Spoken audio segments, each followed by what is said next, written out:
GMNA uses artificial intelligence for generated speech, visuals, and production. AI-generated content may contain errors. Please verify important information before making decisions or taking action.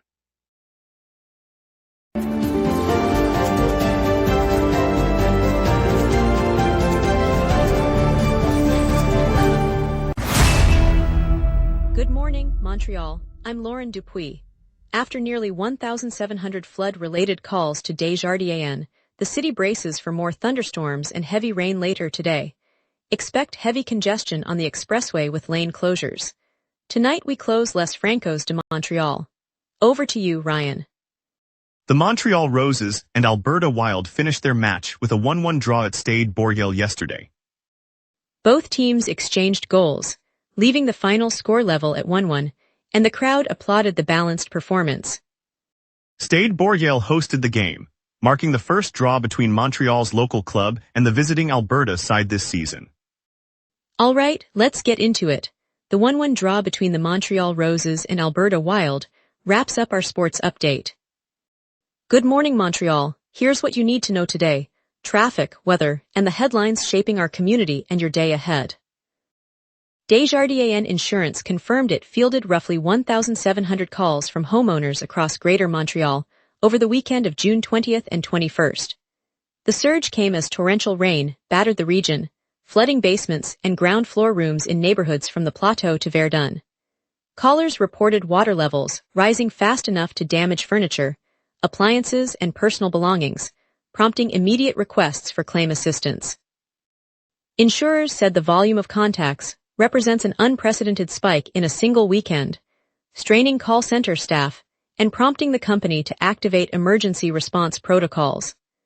Officials from the city's emergency management office urged residents to document damage and keep receipts for repairs, while crews continue to pump water from affected streets and assess drainage system performance. The situation remains fluid as authorities monitor weather forecasts for further precipitation. Yesterday, the Montreal Roses welcomed the Alberta Wild to Stade Boreal for a tightly contested soccer match. Both sides found the net once, leaving the game deadlocked at 1-1. The Roses opened the scoring early in the first half, only for the Wild to equalize before the break. In the second period, each team pressed for a winner, but stout defending and a few missed chances kept the score level. The match drew roughly 4,000 supporters, many wearing the Roses' pink scarves, while a crisp summer breeze kept the pitch quick. Fans enjoyed a lively atmosphere under the stadium lights with chants echoing through the stands. Coaches praised the players' effort and noted the need for sharper finishing in future fixtures. The draw adds 1 point to each club's tally as the season progresses, leaving both teams in the middle of the standings and eager for the next round. Many shops across the city will be closed on Tuesday, the 24th, as Quebec marks its national holiday. All major banks, including the Big Five, will not open for business, and the post office network will suspend service. Grocery chains such as IGA, Metro, and Provigo will keep their doors shut, as will most department stores, clothing boutiques, and electronics retailers. Municipal services, including City Hall, the fire department's administrative offices, and the public library system, will remain closed. Schools and universities, including McGill and Concordia, will observe the holiday and remain closed. Health care appointments at private clinics are largely unavailable, though hospitals stay operational for emergencies. Public transportation will run on a reduced holiday schedule, with fewer SDM buses and a limited REM service. Residents planning errands are advised to check individual store hours ahead of time. Intense rain on Saturday drenched the Greater Montreal area, sending water into streets and homes across dozens of neighborhoods. The Provincial Weather Service reported that the downpour triggered flooding in low-lying districts from the Plateau to Verdun, prompting road closures and emergency responses. A day later, officials warned that additional thunderstorms and heavy rain swept across the island on Sunday, putting the same neighborhoods at further risk. Meteorologists said the system will bring gusty winds, hail, and rain totals of several inches, especially along the St. Lawrence shoreline. Emergency crews remained on standby, monitoring river levels and reinforcing sandbags in vulnerable zones. Residents were advised to avoid travel on flooded routes and to heed any alerts issued by municipal authorities. Power outages were reported in parts of Mile X and St. Henry after falling trees knocked down lines, and police dispatched units to aid stranded motorists on flooded thoroughfares. Intense rain poured across Montreal Saturday, delivering more than 100 millimeters of water in a matter of hours. In the Pyre-Fon borough, the deluge peaked at roughly 150 millimeters within just 2 hours, overwhelming drainage systems. Streets turned into rapid streams, trapping vehicles and forcing residents onto higher ground. The surge knocked out electricity for thousands, leaving neighborhoods in darkness as crews scrambled to restore service. Emergency responders reported localized flooding in basements and low-lying areas, and several road closures were announced to protect motorists. Meteorologists attributed the event to a brief but severe thunderstorm that intensified quickly over the island. Authorities are monitoring water levels and urging anyone affected to stay clear of flood water hazards until utilities are fully restored. Hydro-Quebec crews are on call, focusing on hospitals and transit, while residents are urged to document damage promptly. Later we'll hear how new storms are flooding Dollar des Ormeaux and why residents are pointing the finger at the city. We will be right back. Watch the local sunset tonight at 6 p.m. for all your local Montreal news. If you run a venue, a comedy night, a concert, a fundraiser, you already know the hardest part isn't the show. It's selling the seats. Theaterfiller changes that.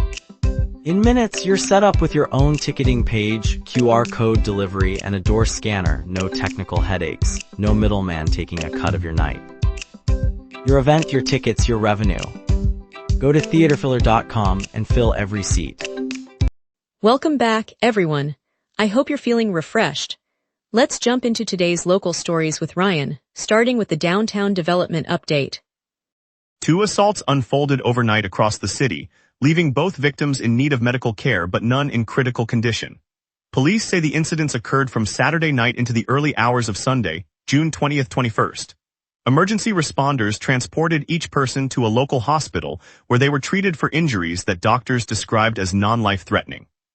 The city's health authority confirmed that both patients were discharged within 24 hours, and no further medical complications have been reported.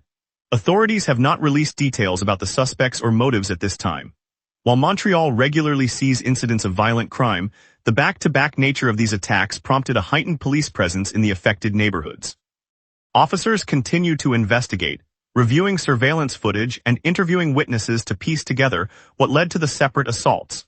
Residents are reminded that safety resources remain available through community policing channels. Severe thunderstorms rolled through the West Island on Sunday, June 21st, turning already saturated streets in Dollar des Ormeaux into fresh floodwater. Firefighters from the Montreal Fire Department are on scene, pulling residents from waist-deep water and shoring up homes at risk. The deluge followed a day of torrential rain that left drainage systems overwhelmed, and locals are now pointing the finger at the city of Dollar des Ormeaux for what they call a lack of adequate flood prevention measures. Community members gathered at the main intersection, demanding answers and a clearer plan to protect the neighborhood, which has endured repeated flooding over recent years. City officials acknowledged the severity of the situation and said they are reviewing infrastructure and response protocols, while rescue crews continue to work through the evening to secure affected properties. The province announced on June 20th that an independent observer will monitor the ongoing inquiry into alleged racism within the Montreal Police Service. Ian Lafreniere, senior official in the Quebec Domestic Security Ministry, has been tasked with overseeing the investigations and reporting on progress. The move follows criticism after multiple complaints of discriminatory conduct. By assigning an external monitor, officials aim to ensure transparency and accountability as the probe proceeds. The observer will have access to internal files, interview officers and community members, and provide periodic updates to the ministry. The appointment signals the government's commitment to impartial scrutiny and seeks to reassure residents who have raised concerns about bias in policing. The ministry says the observer will operate independently of the police hierarchy, with findings to be made public after the investigation concludes. On June 20th, a local man living with amyotrophic lateral sclerosis stepped forward to share his journey, hoping to shine a light on the disease during its Awareness Month. He described the daily challenges of a progressive, incurable condition, speaking candidly about the moments that still bring him joy and the support that keeps him moving forward. Researchers listening noted his story adds a personal dimension to their ongoing work toward effective treatments, reinforcing the urgency of continued study. Health officials said the outreach aims to inform neighbors about early signs and the importance of early diagnosis. By putting a familiar face to the illness, the man hopes to inspire others facing similar battles and to encourage broader community understanding as scientists press on with their search for a cure. Public health officials have issued a warning as raccoon rabies cases continue to spread across the areas south and east of the city. The province's health agency said the outbreak, first noted earlier this year, is now expanding despite ongoing monitoring efforts. Veterinarians and wildlife specialists report a steady rise in infected raccoons, prompting authorities to advise residents to avoid handling wildlife and to secure pets with up-to-date vaccinations. The advisory stresses that rabies can be transmitted through bites or scratches, and symptoms may appear weeks after exposure. Local animal shelters are reinforcing vaccination clinics, and neighborhoods are being reminded to report any unusual animal behavior. Health officials emphasize that early detection and prompt medical care remain essential to prevent further human cases as the situation develops. Authorities will continue to update the public as new data become available. Now let's take a quick look at today's weather and see what's coming across Greater Montreal. A gentle sunrise over Montreal invites us to explore today's weather and plan your morning activities. On this day in 2020, Montreal sweltered to a record high of 34.8 degrees Celsius, a blistering peak that arrived amid a lingering heat wave across the province. Just a year later, in 2021, the city dipped to a record low of 9.8 degrees Celsius, a surprising chill that followed an early season cold snap. By comparison, the climate normal for June sits around a high of 22 degrees and a low of 16 degrees.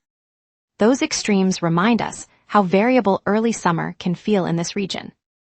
Now at 7 in the morning, Montreal feels cool at 14 degrees Celsius with mainly clear skies and a gentle breeze of 4 kilometers per hour. Humidity sits high at 92%, making the air feel a touch damp. By 9 the temperature rises to 19 degrees, still clear. Midday climbs to 22 degrees as clouds move in, turning the sky overcast. The afternoon peaks at 24 degrees around 3, with clouds holding steady. Evening cools to 20 degrees as the sun sets around 8:46 and the sky remains overcast. The UV index stays at 6, so sunscreen is optional but wise for extended outdoor time. Winds will reach a maximum of 24 kilometers per hour from the west, just below any advisory level. No active weather alerts are in effect, so you can enjoy the day. Up next, let's turn to the 5-day outlook. Looking ahead, Monday brings another overcast day with a high of 24 degrees and a low of 15. Tuesday brightens with clear skies, staying at 24 degrees at its warmest and dropping to 16 at night. Wednesday mirrors Tuesday's temperature range, though clouds return for an overcast afternoon. Thursday stays near 24 degrees high and climbs to 17 at night, but a 55% chance of rain adds a splash of drama in the evening. Friday cools slightly to a high of 22 degrees, with a low of 16, and drizzle drifts through about 60% of the day. Expect a gentle wind from the west throughout, keeping the feel comfortable for any weekend plans. Up next, we'll break down today's heavy traffic snarls, preview the Les Franco's closing show, and spotlight Amri's cement plant. We will be right back.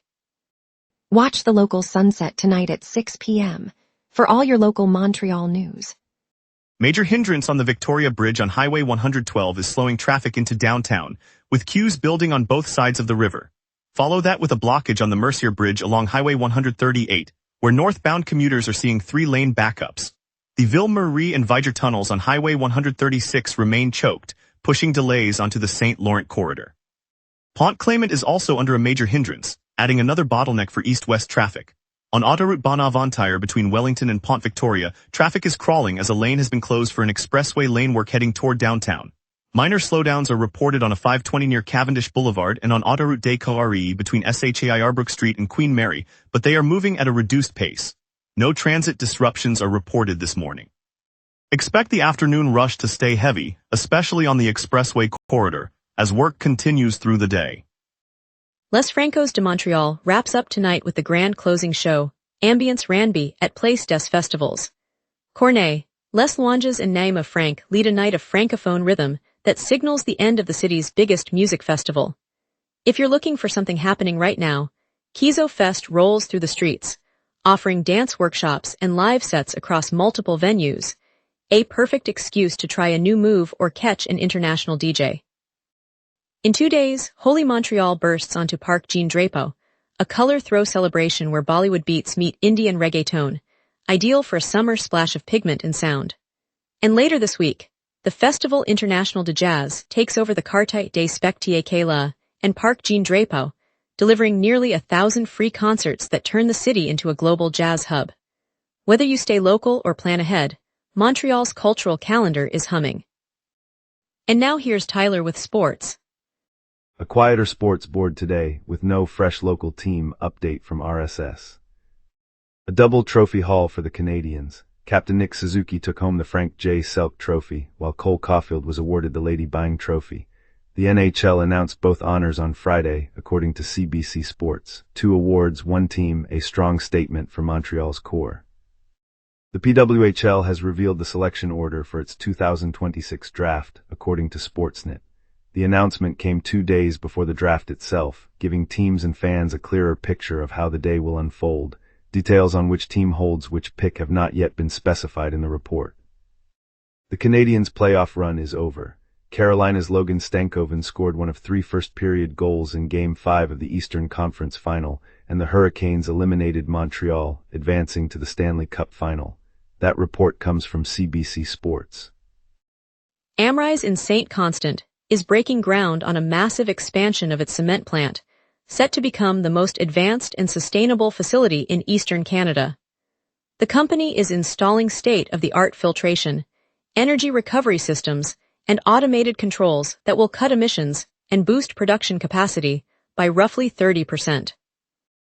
This is the largest cement industry investment in the region in a decade, directly supporting Quebec's growing construction demand while creating dozens of skilled jobs for local workers. For Montreal, a greener, more reliable cement supply means faster, affordable housing projects and a cleaner skyline. Amri's commitment shows how homegrown industry can power the city's future while keeping the community at its core. Stay tuned for an inspiring moment as a Montreal man living with ALS shares his journey, raising hope and awareness. Coming up tonight at 6, the local sunset. Your neighborhood, your city, your news. From City Hall decisions to the stories happening right on your street, we cover what matters most to Montrealers. Join us tonight at 6 p.m. on GMna for the local sunset, Montreal's evening newscast. In the heart of Villeray-Saint-Michel, early Saturday morning, the sky opened and rain hammered the streets for hours, turning quiet cul-de-sacs into shallow rivers. When the water rose past the doorsteps of the Leblanc family, neighbors gathered on the sidewalk with sandbags, flashlights, and a shared determination. I watched as Marie-Claude, the owner of the corner bakery, handed out warm croissants still steaming, while teenagers from the local high school formed a human chain, passing the bags from the park bench to the flooded basements. The sound of laughter mixed with the patter of water, and within the hour a line of bright orange bags stretched down the lane, holding back the tide long enough for a pump truck to arrive. By evening, the community had not only saved homes, but also sparked a neighborhood cleanup plan, promising regular watch groups and a garden where the water once lingered.